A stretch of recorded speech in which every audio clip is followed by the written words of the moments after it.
지난 1월 가족 대화방에 여동생의 메시지 하나가 올라왔습니다. 외사촌 누이가 저희 부모님과 외삼촌 내외분을 모시고 영화관에 가서 좀 영화를 보고 있다는 내용이었습니다. 그러면서 이어서 여동생이 그 영화 제목을 이렇게 문자로 찍어 보내왔습니다. 제목은 그거였습니다. 신의 악당인가? 라는 내용으로 이제 답장이 올라온 거예요. 이제 가족들이 쭉 이렇게 보고 있다가 놀란 거죠.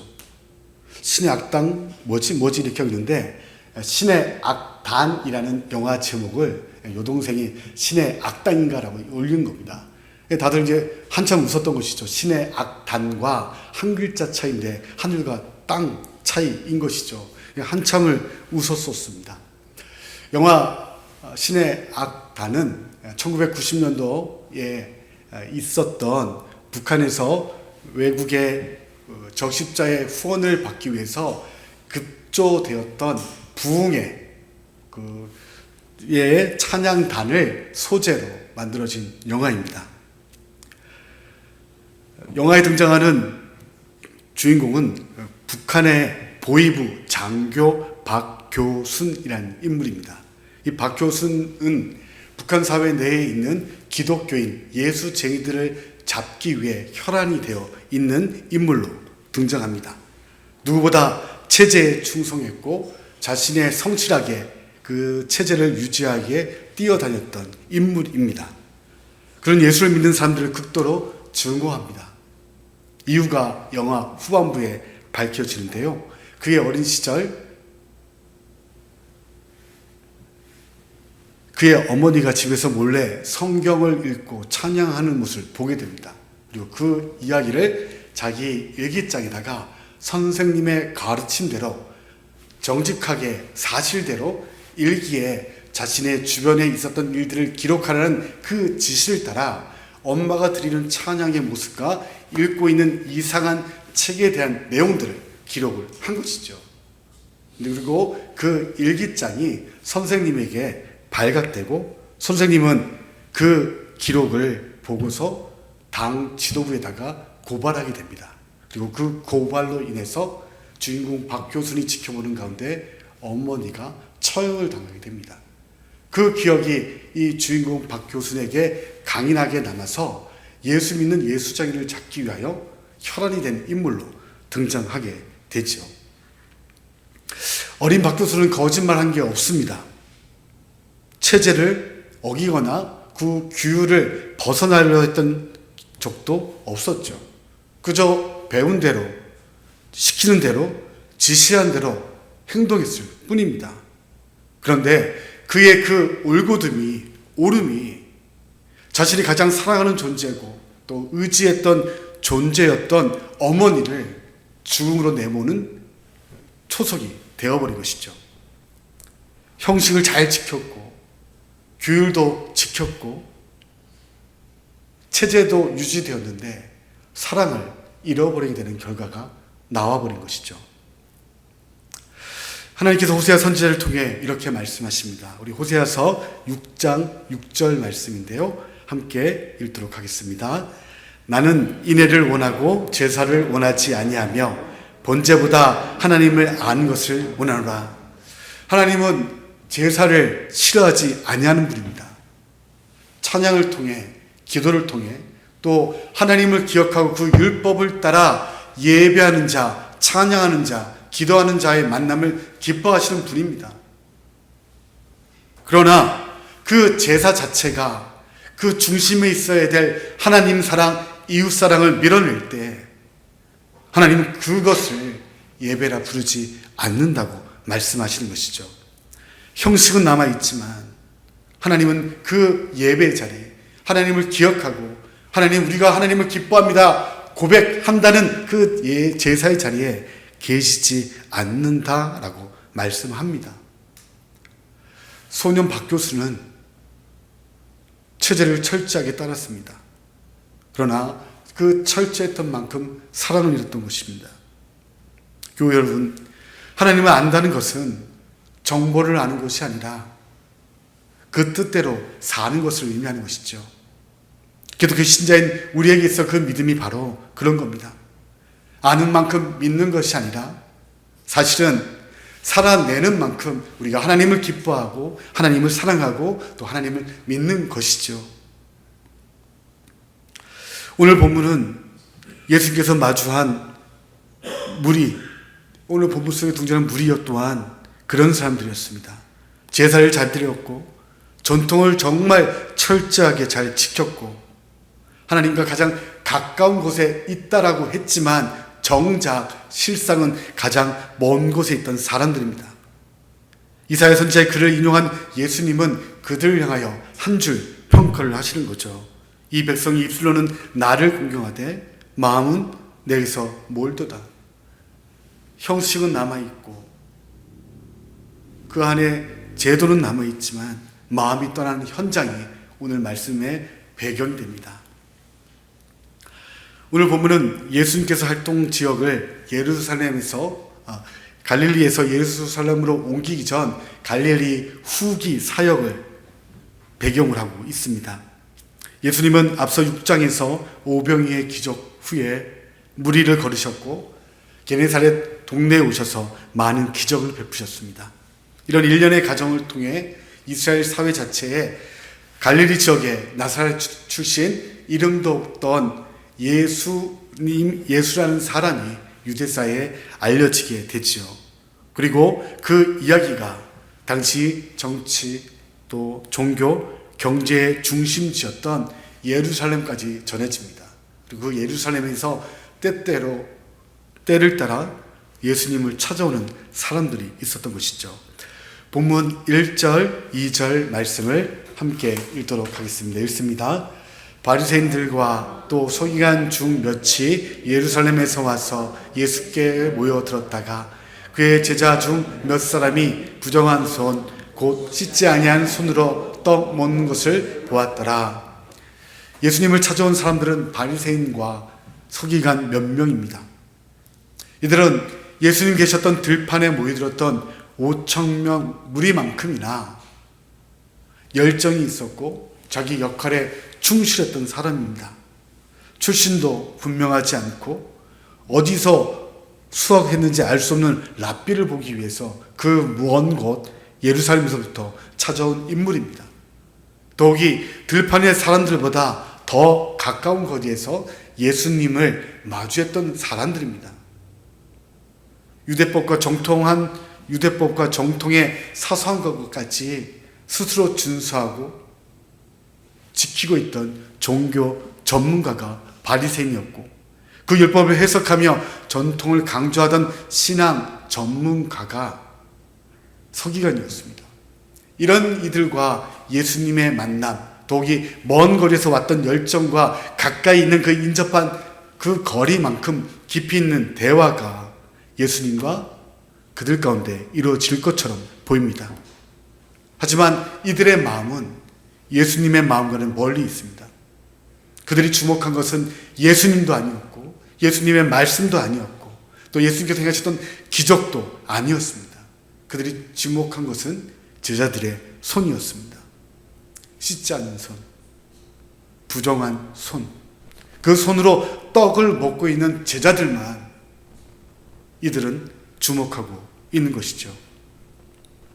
제자들의 잘못이었다면 그들에게 잘못을 알리고 당신들 그렇게 하는 거 잘못이야, 이 손 닦고 먹는 게 맞아 라고 직접적으로 이야기하면 되는 거 아닙니까?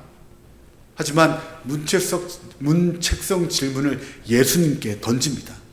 5절 말씀 함께 읽도록 하겠습니다.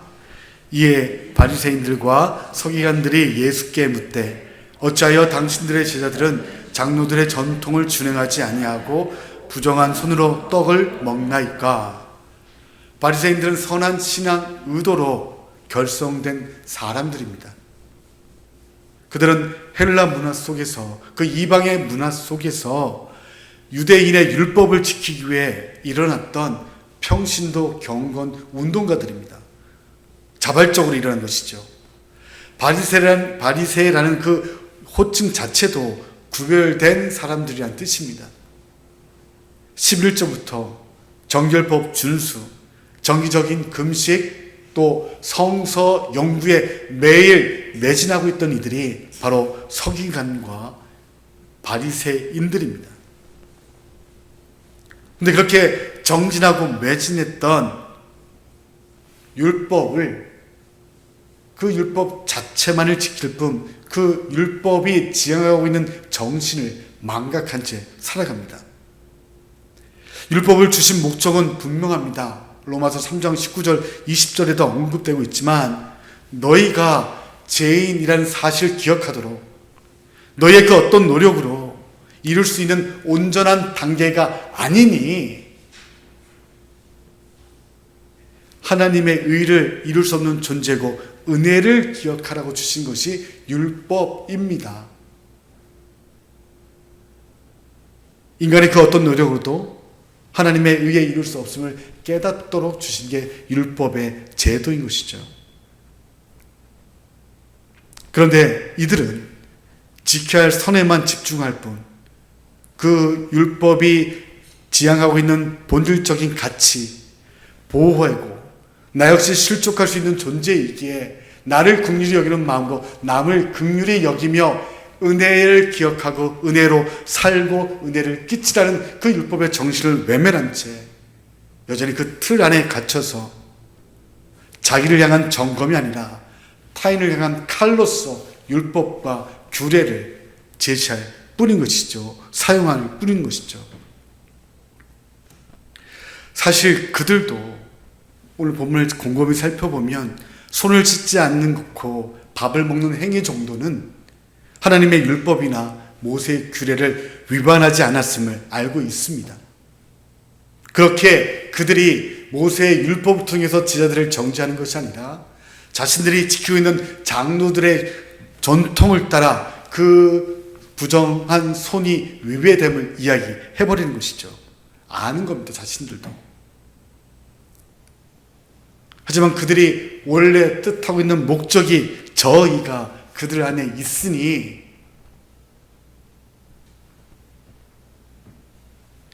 당사자가 아닌 그들의 스승인 예수님을 향해 지적질하고 있는 것이죠.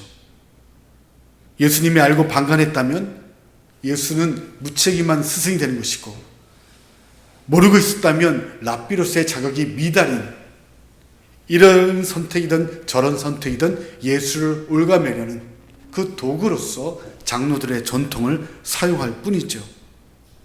생명을 살리고 기적이 일어나고 그 많은 사람들이 예수 주변에 모여 예수의 말씀을 듣고자 모여 있음에도 불구하고 가장 가까운 자리, 먼 예루살렘에서 온 종교 지도자들이 그 안에 나눠지는 예수님을 누리지 못한 채 그 안에 있는 것입니다. 그러한 그들의 질문에 예수님은 장로들의 전통을 언급하며 답하지 않으십니다. 그들 스스로가 전문가로 생각했던 하나님의 말씀, 특별히 이사야서 한 구절을 인용하시죠. 6절부터 8절 함께 읽도록 하겠습니다. 이르시되 이사야가 너희 외식하는 자에 대하여 잘 예언하였도다. 기록하였으되 이 백성이 입술로는 나를 공경하되 마음은 내게서 멀도다. 사람의 계명으로 교훈을 삼아 가르치니 나를 헛되이 경배하는도다 하였느니라. 너희가 하나님의 계명은 버리고 사람의 전통을 지키느니라. 예수님께서 이사야 29장 13절 말씀을 인용하며 신앙의 두 가지 영역을 구분하여 말씀하십니다. 형식에 집중한 입술의 신앙과 그 마음에 순종하려는 신앙을 구분하여 말씀하시는 것이죠. 예루살렘에서 온 무리들, 바리새인과 서기관들은 하나님을 말로 높이는 이들이었습니다. 하지만 그들의 삶은 정작 하나님과 멀어져 있었던 것이죠. 예수님은 그렇게 자기의 의를 드러내는 신앙 전문가들에게 외식하는 자들이라 꾸짖으십니다. 이 이야기를 들은 그들은 촌뜨기 랍비 예수에게 외식하는 자리를 소리 듣고 치욕과 분노를 느꼈을 겁니다. 헬라어 휴포크라테스라고 번역되어 있는 이 외식하는 자는 아래를 뜻하는 슈퍼와 판단하다는 뜻을 가진 크리노가 합쳐진 단어입니다. 덥게 아래서 판단한다는 뜻에 갇혀있는 상태에서 큰 것을 보지 못하고 안팎이 다른 모습을 예수님께서 외식하는 자라 이야기해버리시는 거죠. 스스로 모든 걸 알고 있다 착각하지만 그들의 안과 밖, 표, 리가 부동한 존재임을 예수님은 지적해 버리시는 것이죠. 예수님의 그런 지적이라고 해서 형식이 무조건 나쁘다는 의미는 아닙니다. 입술의 신앙과 마음의 신앙을 예수께서 구분하여 말씀하셨지만 둘은 우선의 관계, 우열의 관계가 아니죠. 신앙의 동력과 표출되는 양태가 라고 생각하면 좋을 것 같습니다. 마음으로 믿는 믿음이 전기, 전력이라면 이 전력을 통해서 엔진도 돌리고 우리의 휴대 기기들을 충전도 시키고 따뜻한 온열기구를 통해서 온기를 작동하게 하는 것처럼 전력은 동일하게 공급되지만 다양한 형태로 활용이 되는 모습을 그려보시면 좋을 것 같습니다. 마음으로 믿는 믿음 자체가 우리에게 전원이 되어 전력이 되어 공급된다면 다양한 형태로 드러나는 것이 바로 형식을 통해서 드러나는 것이죠. 그래서 형식이 필요 없다는 것이 아니라 형식이 분명히 필요하지만 그 중심이 되는 것은 하나님의 마음을 읽고 마음으로 따르고자 하는 그 마음의 신앙이 중요함을 예수님은 말씀하고 있는 것입니다. 그럼에도 불구하고 외식하는 자라 멸칭을 들은 이 바리새인과 또 서기관, 종교 전문가들은 그렇지 않았던 것이죠. 마음의 중심이 어떠하든 공급됐던 전력이 있든 없든 상관없이 돌릴 수 있으면 그만이다 라고 생각합니다. 자기의 경험, 신앙 가치, 그것을 강요할 목적으로 남을 지적하고 남의 행실을 재단할 뿐 스스로를 점검해 볼 여력 없이 살아가는 존재, 그 존재, 내용 아는 것과 삶의 다른 표리가 부동한 그들을 향해 외식하는 자라, 나쁜 종교인이라 예수님은 말씀해 버리시는 겁니다. 그리고 그들을 향해 한 번 더 일갈하시죠. 우리 9절부터 12절까지의 말씀 함께 읽도록 하겠습니다. 또 이르시되 너희가 너희 전통을 지키려고 하나님의 계명을 잘 버리는도다. 모세는 내 부모를 공경하라 하고 또 아버지나 어머니를 모욕하는 자는 죽임을 당하리라 하였거늘 너희는 이르되 사람이 아버지에게나 어머니에게나 말하기를 내가 드려 유익하게 할 것이 고르반 곧 하나님께 드림이 되었다고 하기만 하면 그만이라 하고 자기 아버지나 어머니에게 다시 아무것도 하여 드리기를 허락하지 아니하여. 예수님께서는 그들의 형식에 치우친 믿음을 문제 제기하시고자 십계명의 제5계명을 구체적인 예로 제시합니다. 모세는 내 부모를 공경하라 하였거늘 이야기합니다. 책임지고 평생을 돌보라. 모세를 통해 예수님 이스라엘 사회 가운데 구별됨의 원칙으로서 십계명 안에 사장량한 첫 번째 계명으로 다섯 번째 내 부모를 공경하라 놓으셨던 것이죠. 하지만 그러한 예수님의 계명에도 불구하고 유대 사회는 장로들의 전통, 자신들 안에 있는 그 십계명의 규례를 잘 지키기 위해 만들었던 장로들의 전통을 통해서 고르반이라는 선언만 하면 하나님께 드린 것입니다 라고 외치기만 하면 그렇게 구별된 것들은 부모에게 드리지 않아도 부모를 봉양한 데 쓰지 않아도 책임 없는 것으로 선언해 버린 것이죠. 하나님께 드렸다는 뜻의 고르반, 거룩한 선언처럼 들립니다. 이거 하나님께 드린 겁니다. 구별된 것이고 우리의 마음과에 작정한 것이기 때문에 손대면 안 됩니다. 부모보다 하나님 높은 존재에게 하나님께 드린 것이라면 부모에게 조금 소홀히 할지라도 하나님을 높이게 했으니 괜찮은 것 아니냐, 이렇게 여겨버린 것이죠. 좋은 구실처럼 보입니다. 당연히 사람보다 하나님이, 부모님보다 높은 분이 하나님이시기에 하나님을 먼저 살피는 것이 옳은 것처럼 보이고, 그 사회는 그것을 묵인하고 용인하며 그렇게 살아왔던 것이 고르반 제도였던 것이죠. 그리고 그 선언 한 번으로 부모를 돌봐야 하는 의무를 회피하는 수 있는 상이 되어버린 것이죠. 분명히 하나님의 계명을 어긴 것임에도 불구하고, 또한 의뢰의 그것이 그 시대 가운데 어떻게 통용되는 것인지 알면서도 자신의 필요에 따라, 이익에 따라, 입맛 따라 고르반 외쳐버리고 부모에 대한 책임을 회피해버리고, 우리가 보기엔 천인공날을 노리심에도 불구하고 그 시대 안에는 저 사람 되게 믿음 좋은 사람이다, 거룩한 사람이다 라고 칭송을 받던 때가 바로 예수님 당시의 이야기였던 겁니다. 하나님께 드렸다는 말로 도리어 하나님의 계명을 피해 가버리는 것이죠. 하나님을 위하는 말로 하나님의 뜻을 거슬러 버리는 그들의 신앙 수준이었던 겁니다. 오늘 살 우리도 비슷한 경험들이 많지 않습니까? 하나님을 위한다고, 또 교역자들도 마찬가지일 겁니다. 교회를 위하고 공동체를 위한다 하면서 소홀한 부분이 많이 생기기도 하죠. 하지만 그것이 악용될 때가 있습니다. 그것에 대해서 예수님은 권면하고 계신 것이죠.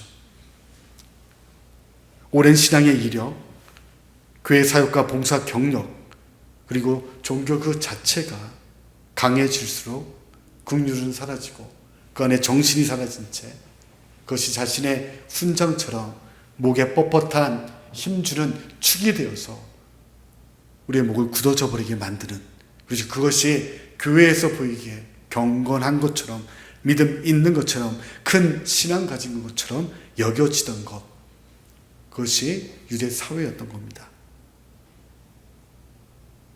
13절 말씀 마지막으로 함께 좀 읽도록 하겠습니다. 함께 읽습니다.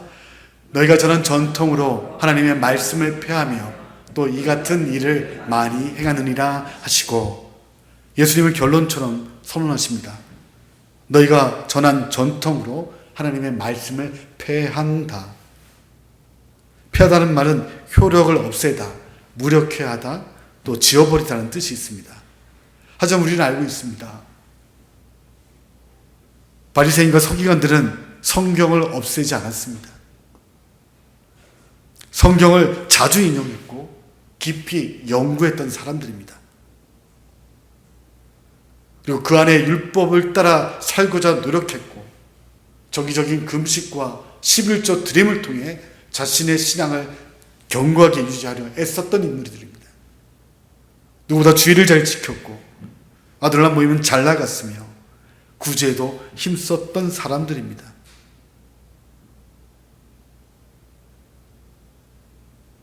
하지만 그 말씀에 따른 순종이 없다라고 예수님은 선언해 버리십니다. 자기 생각과 일상을 살피는 지침이 아닌 그렇게 묵상하고 깨달은 말씀과 규례를 따라 또 다른 누군가를 정죄하고 판단하고 칼질하는 도구로 썼던 것이라 말씀하는 것이죠. 이런 그들과 그들의 신앙 태도에 대한 예수님의 판단은 분명합니다. 또 이 같은 일을 많이 행하느라. 고르반은 하나의 예일 뿐이라는 이야기죠. 너희들 자꾸 이런다면 너희들의 실상을 더 밝힐 수 있다라고 말씀을 해버리신 겁니다. 그리고 14절부터는 분위기가 바뀌고 제자들에게 이야기를 해 나가시는 이야기로 바뀌죠.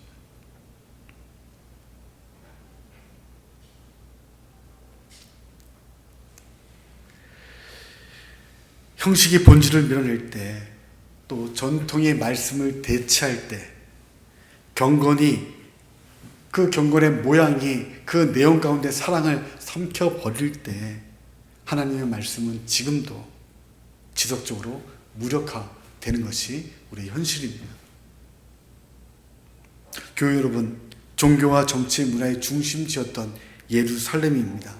그리고 그곳에서 종교 전문가로 말씀을 가까이 있었던 바리새인과 서기관들입니다. 하나님을 모르는 사람들이 아니었고 가장 잘 알고 있는 사람들이었습니다. 누구보다 열심이었고 철저했고 경건했던 자들입니다. 그런데 어느 순간 말씀보다 전통이 앞섰고 순종보다 형식 그 자체에 함몰되어 버렸던 자들이죠. 그리고 자신들의 선택을 옹호하기 위해 자신들의 체제를 더욱 견고하게 하며 거기서 튀어나오는 자들을 뿅망치 치듯 치고 살았던 인생이 바로 그들이었던 겁니다.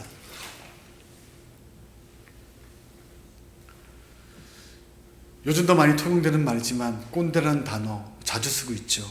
자기 경험과 신념을 절대화시키고 또 권위적으로 강요하는 사람을 또 조직 안에 또 관계 안에 있는 그런 사람들을 꼰대라고 이야기합니다. 1990년대부터 한국 사회에 등장했던 이 단어 유래가 여러 가지 있지만 공통적으로 의미하는 것은 한 가지입니다. 내가 해봐서 아는데, 그 말을 시작해서 자기 기준이 진리인 것처럼, 자기 배운 것, 자기 깨달은 것이 절대적인 것처럼 상대방의 상황과 마음은 듣지 않은 채 자기 방식만을 강요하고 옳다라고 주장하는 사람들을 우리는 꼰대라고 이야기합니다. 그런 꼰대의 기질을 가진 사람은 처음부터 그 꼰대의 기질을 가지고 시작했던 것이 아닐 겁니다. 처음에는 책임감이 있었을 것이고 열심히 있었을 것이고, 이렇게 하면 잘 되겠구나, 이러면 좋겠구나, 이것들을 누군가에 이야기해주면 저 사람에게 도움이 되겠구나, 아둘람과 공동체에 유의되겠구나 라는 마음으로 처음 시작했을 겁니다. 하지만 어느 순간부터 그 경험 자체가 절대적인 기준이 되어버리고 그 기준을 따라오지 못하는 사람을 재단하기 시작할 때 관계는, 공동체는, 모임은 숨막히는 관계가, 불편한 관계가 되어버리는 것이죠. 세상에만 그런 꼰대가 있는 게 아닙니다. 교회 안에도 있을 수 있죠. 신앙의 역륜이 쌓이고 봉사의 시간이 길어질수록 경험은 분명히 귀한 자산이 됩니다.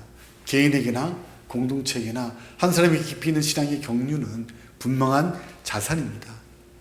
그러나 그 경험이 하나님의 말씀의 본질적인 가치 위에 섰을 때에 그 순간 우리는 바리새인과 서기관처럼 되어버릴 수 있는 것이죠. 원래 교회는 이렇게 하는 거야. 우리 교회 처음 시작했을 때 예전에는 안 그랬어. 내가 되게 오래 믿었고 잘 알아. 그러니 따라와. 틀린 말은 아닙니다. 다만 그 말이 전체적인 신앙의 기준이 되는 순간 문제가 되는 것이죠.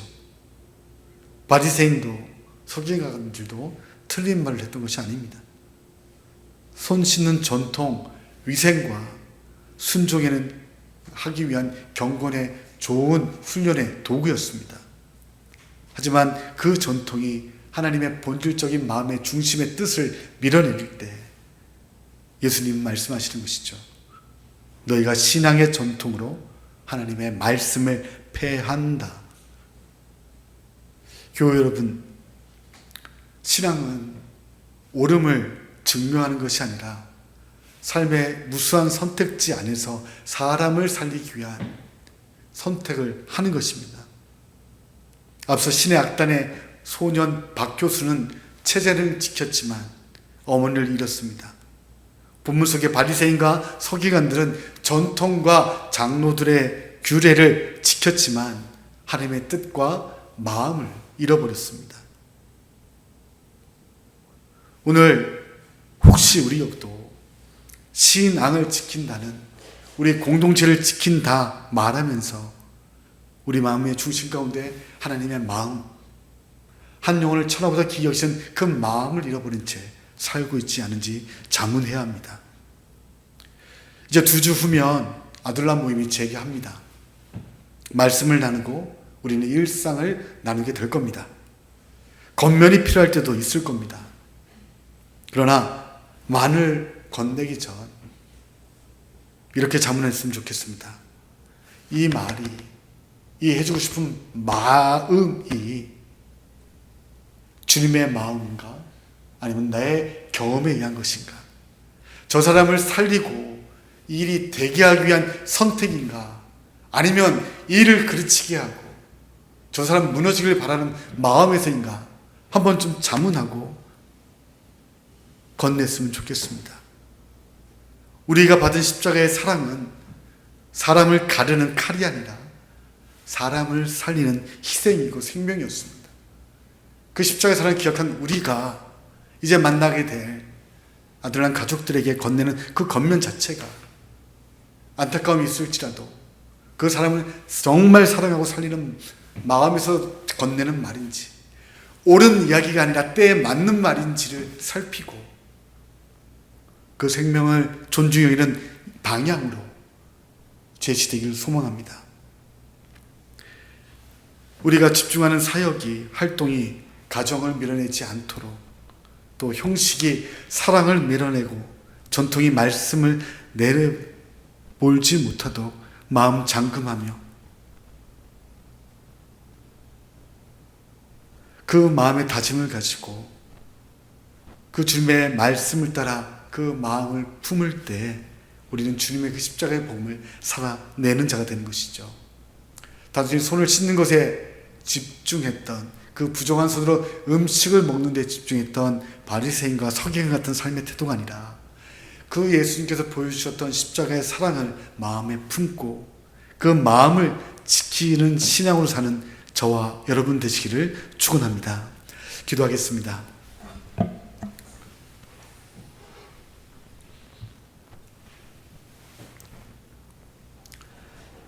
사랑의 하나님, 우리는 혹 입술로는 주님을 공경한다 하고 머리는 하나님의 말씀 따라 살고 있다 이야기하면서도 실제 우리의 마음의 실제 모습과 손발의 행실은 하나님과 멀리 떨어져 있던 모습은 아니었는지요. 교회의 질서와 전통을 이야기하고 역사를 이야기하지만, 또한 형식을 이야기하지만, 또 그것을 지켜 말미암아 경건한 자라 자부하지만, 정작 그 중심 가운데 사람을 살리고자 애쓰셨던 예수님을 닮은 우리의 모습은 없는 것은 아닌지요. 주님, 머리로만 하는 신앙이 아니라, 지식에 머물러 있는 신앙이 아니라 그 말씀을 따른 주님의 마음을 품은 순종의 삶을 살기를 소망합니다. 주님, 우리가 지키고 또 지키려 하는 것들이 혹시 말씀보다 앞선 것은 없는지요? 말씀의 가치 또 가르침이 선명하고 분명함에도 불구하고 적당한 내 이익을 위해 얄팍한 수 쓰듯 이 사람 내 편 만들고 저 사람 저 편 만들게 만드는 도구로 사용하고 있지는 않은지요. 바리새인과 서기관들이 그러했지만 우리 또한 그럴 수도 있음을 경고하십니다. 주님, 우리가 고려반이라 외치고 마땅히 공경하고 배려하고 살펴야 할 부모와 가족들, 우리보다 신앙 경력이나 신앙의 깊이가 얕은 교우들을